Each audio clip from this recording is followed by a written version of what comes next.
So whether you're doing dry January, if you are wanting to cut back just a little bit, or you're wanting to make a huge lifestyle change, you're all going to have that first event, that first party where you are sober in a drinking situation, which fills us all with dread.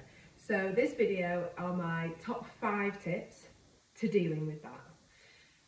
Number 1, my top tip is mindset.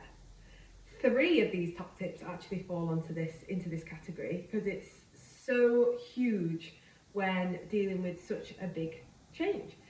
So number 1, mindset. Completely change it in regards to the whole experience.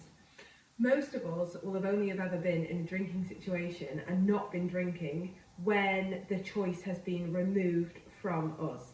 So that might be, ladies, you might have had that experience when you've been pregnant because, in theory, the choice has been taken out of your hands.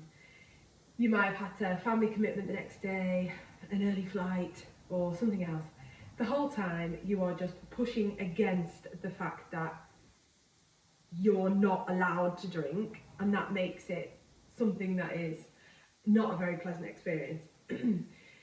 But switching the mindset on this, knowing that this time it's something that you have chosen to do, putting the power in your hands really, really does shift something in you, and it actually turns the experience into a very powerful one, and it feels a lot more positive than any other previous experiences you may have had in that same or similar situation.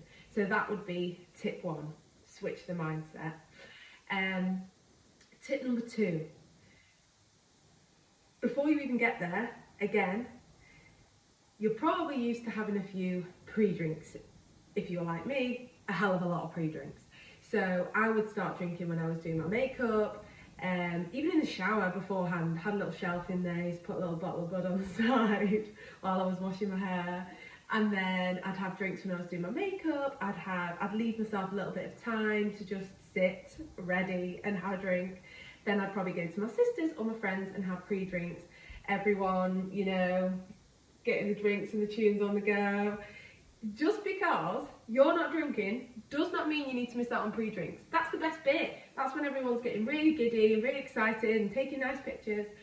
But it does feel different. It feels like the shine's been taken off it a little bit. It hasn't. Just try it again.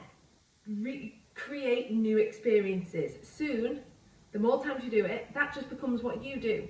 So take a little bit longer on your makeup. Have a little bit more of a longer, enjoyable pamper shower.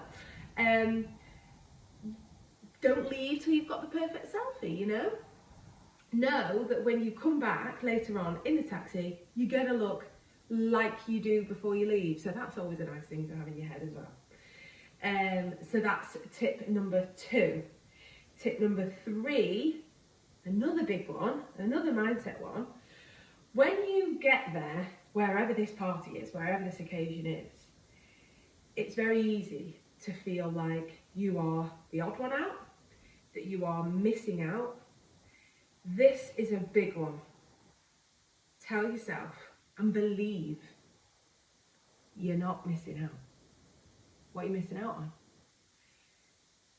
Just think, just because everybody there, or the majority of people who are there, probably everyone that you're with, are drinking, just because they're all doing the same thing, doesn't mean you're missing out on something great.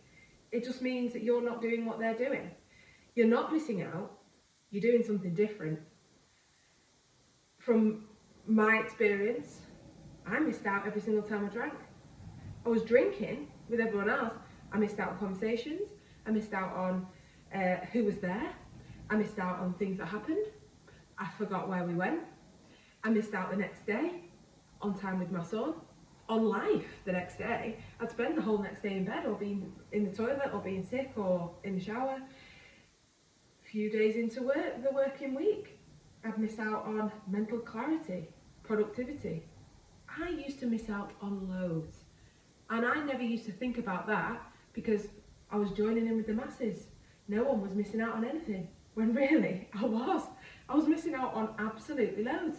So when you find yourself in that situation, feeling different, know, yeah, this is different, I am feeling different, but it's not a bad different. Take alcohol off the pedestal where society's put it, because it doesn't deserve to be up there, and tell yourself, I'm not missing out. I am doing something for myself, and this is actually really, really exciting.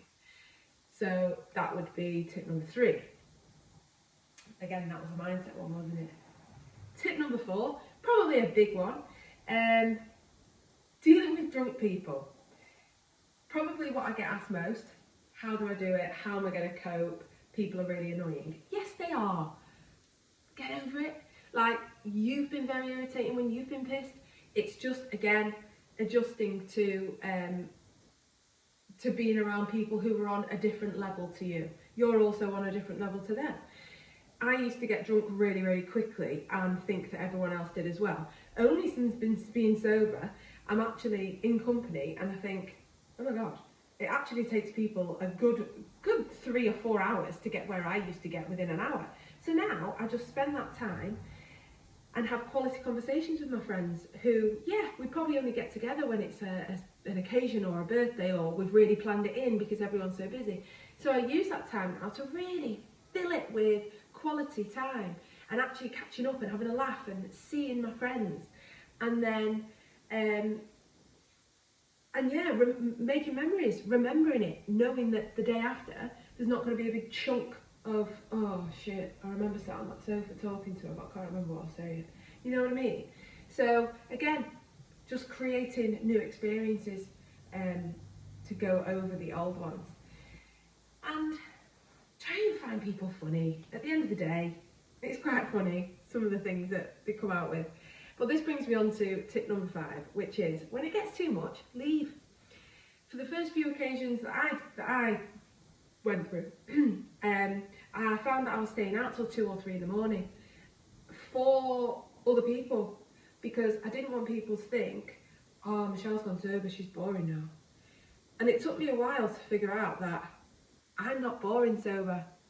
I actually do probably similar things, but A, I'm choosing to do them, and B, I haven't forgotten that I've done them. You're not boring. You're not boring to go home when people start standing on your feet and spilling drinks on you and like invading your personal space. Do you know what I mean? When they start to do that and repeating the same story for the 5th time, it's time to call the Uber and it's time to do one, because they're not going to remember you leaving anyway. You've had a great time and you haven't put yourself through zombie apocalypse, which is any city or town past 11:30 at night. So get yourself home, get in the shower, get your jammies on, get into bed, set yourself a nice early alarm for the morning, knowing that there is no way in hell drinking you would have been up that early. Make yourself coffee, going for a nice walk, taking your dog out, being with your kids. Every single Sunday I see as a gift, or every Saturday when I would have drank on a Friday. Every little thing I do that isn't me thinking, oh my God, I'm going to be sick, is a gift. So remember that. So they're my top 5 tips.